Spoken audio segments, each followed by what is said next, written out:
அனைவருக்கும் வணக்கம். அனைவருக்கும் கிருஷ்ண ஜெயந்தி நல்வாழ்த்துக்கள்.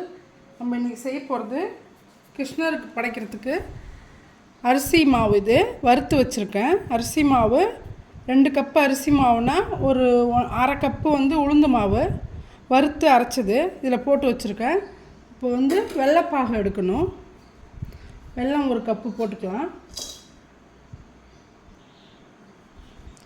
வெல்லம் 1 கப்பு போட்டுட்டு தண்ணி ஒரு 1/4 கப் அளவு போட்டிருக்கேன். இது கரையணும். இந்த வெல்லம் கரைஞ்சி இதில் நம்ம இந்த மாவை போட்டு கிண்டிக்கலாம்.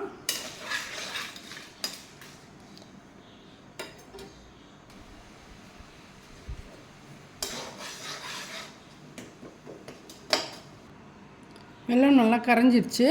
இப்போ நம்ம இந்த மாவில் போட்டு கிண்டலாம். கொஞ்சமாக எள்ளு போட்டுக்கலாம். இந்த வெல்லத்தை கரைச்சதை நம்ம இந்த மாவில் போட்டு கிண்டிக்கலாம்.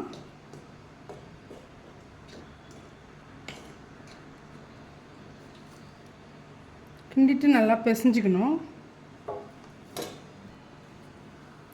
இந்த வெள்ளைப்பாவில் கொஞ்சம் வெண்ணெய் போட்டுக்கோங்க. கொஞ்சம் சாஃப்டாக வரும் சீடை.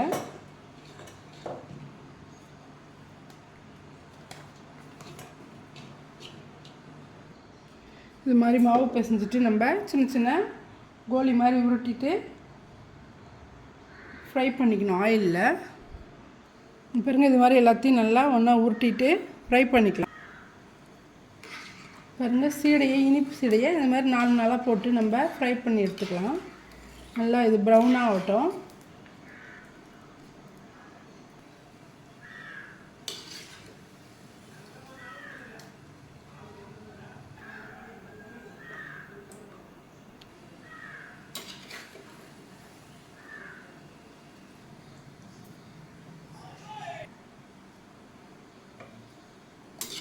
நல்லா சிவப்பாக இது மாதிரி ஆகட்டும். எடுத்துருங்க.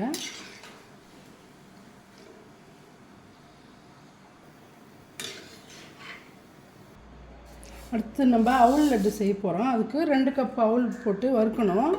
தேங்காய், கொஞ்சம் வேர்க்கடலை எல்லாம் போட்டு வறுத்துட்டு மிக்சியில் பொடி பண்ணி லட்டு பிடிச்சிக்கலாம்.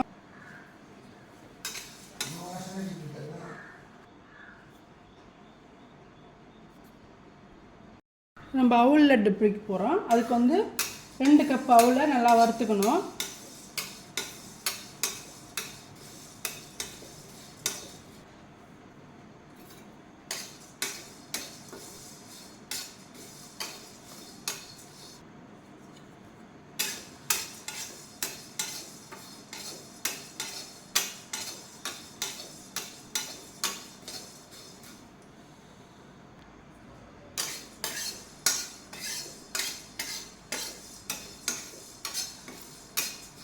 நல்லா வறுபட்டுருச்சு அவுள். பாருங்க, பொடி பண்ணால் நல்லா பொடியாகுது. இதில் கொஞ்சம் வேர்க்கடலையும் போட்டுக்கலாம். வேர்க்கடலை நல்லா வறுபட்டுருச்சு. இந்த டைமில் நம்ம வேர்க்கடலை இந்த அவுள்லே போட்டுக்கலாம். போட்டுட்டு ஒரு அரை கப் அளவுக்கு தேங்காயும் இதிலே வறுத்துக்கலாம். தேங்காயும் நல்லா இதில் இருக்கிற ஈரப்பதம் போகிற அளவுக்கு வறுத்துக்கணும். தேங்காயும் நல்லா வறுபட்டுருச்சு. அதையும் எடுத்துக்கலாம். எடுத்துட்டு மிக்ஸி ஜாரில் போட்டு இது 3ஐயும் அரைக்கணும். இது கூட 1 கப் வெல்லம் போட்டு அரைச்சிட்டு லட்டு மாதிரி பிடிச்சிக்கணும்.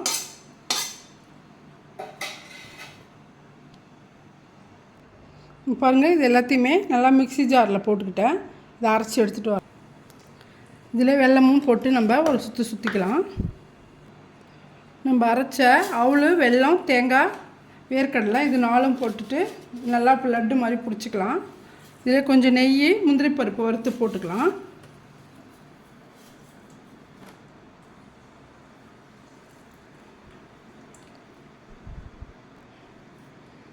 இது நல்லா மிக்ஸ் பண்ணிவிட்டு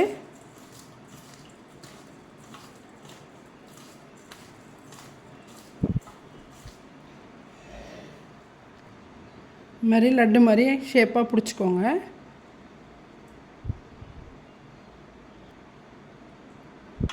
இது மாதிரி லட்டு மாதிரி பிடிச்சாச்சு. நம்ம இப்போ செய்ய போகிறது அவுள் கொழுக்கட்டை. அதுக்கு அவுள் தண்ணியில் போட்டு 2 கப்பு ஊற வச்சு கழுவிட்டு ஊற வச்சுருக்கேன். அவளில் கொஞ்சமாக ஆயில் போட்டு கடுகு, கொஞ்சம் உளுத்தம்பருப்பு, கொஞ்சம் கடலைப்பருப்பு போட்டு தாளிச்சிக்கலாம்.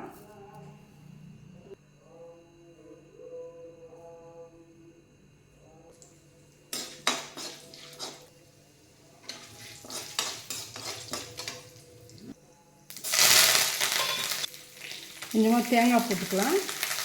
தேங்காய் நல்லா வறுபடட்டுன்னு நம்ம அவலை கொட்டி உப்பு போட்டு இட்லி பானையில் வச்சு அவிச்சிட்டா கொழுக்கட்டை ரெடி ஆகிடும். அவல் கொழுக்கட்டை இதையும் போட்டுடலாம். அவல் நல்லா ஊறி போயிருக்கு பாருங்கள். இது கொட்டிட்டு உப்பு கொஞ்சம் போட்டு நல்லா கிண்டி விட்டுருங்க.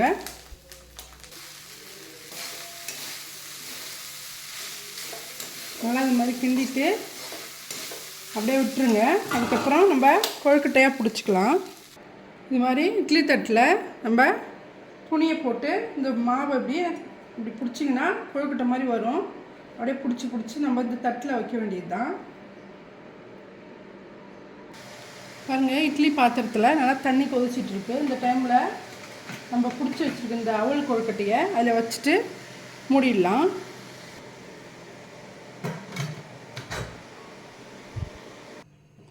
கொழுக்கட்டை நல்லா ரெடி ஆகிடுச்சு பாருங்கள். இந்த வீடியோ பிடிச்சிருந்தா லைக் பண்ணுங்கள், ஷேர் பண்ணுங்கள், கமெண்ட் பண்ணுங்கள், சப்ஸ்கிரைப் பண்ண மறக்காதீங்க. நன்றி.